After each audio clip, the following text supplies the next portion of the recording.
6व्या वर्गात शिकणाऱ्या चिमुकलीच्या पत्रास मुख्यमंत्री ठाकरेंनी दिला सन्मान। राज्यातील शाळा 24 पासून सुरू करण्याचे आदेश। अकोला जिल्ह्यातील अकोट तालुक्यातील वरुड जवळका येथील रहिवासी कुमारी ज्ञानेश्वरी शेटेने मुख्यमंत्री यांचे नावे पत्र पाठवून राज्यातील चिमुकल्या विद्यार्थ्यांचे भविष्य वाचवण्यासाठी ऑनलाईन शाळा सुरू करण्याची विनंती केली होती। या विनंतीला अकोला जिल्ह्यासह प्रसार माध्यमांनी मोठी प्रसिद्धी दिली होती आणि मुख्यमंत्री कार्यालयानेही त्या पत्राची दखल घेत ते पत्र शिक्षण मंत्री यांच्याकडे पाठवले होते। त्यामुळे राज्यातील चिमुकल्या जीवांना शाळा उघडी पाहिजे हे समजून राज्याचे मुख्यमंत्री यांनी अखेर 24 जानेवारीपासून राज्यातील ऑफलाईन शाळा सुरू करण्याचा निर्णय घेतला असल्याने कुमारी ज्ञानेश्वरी गणेश शेटेसह राज्यातील चिमुकले विद्यार्थी आनंद व्यक्त करीत आहेत।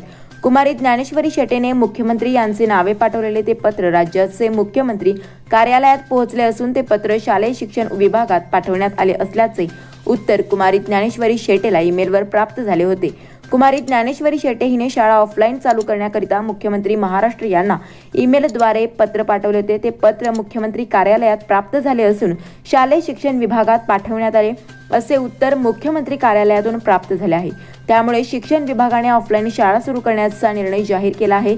त्यामुळे अखेर 6व्या वर्गात शिकणाऱ्या चिमुकली कुमारी ज्ञानेश्वरी गणेश शेटेच्या त्या पत्रास मुख्यमंत्री उद्धव ठाकरेंनी सन्मान दिला, तर उपमुख्यमंत्री अजित पवार, शिक्षण राज्यमंत्री ओमप्रकाश कडू आणि सत्तेतील काँग्रेस नेते नाना पटोले यांनी शाळा सुरू करण्यासाठी हिरवा कंदील दाखवल्याने राज्यातील शाळा सुरू करण्याचा निर्णय घेतला असल्याने राज्यातील चिमुकल्यांनी त्या सर्वांचे आभार व्यक्त केले आहेत। DCN न्यूज करिता मुख्य संपादक सागर खराटे, सहसंपादिका दीपिका मुराई।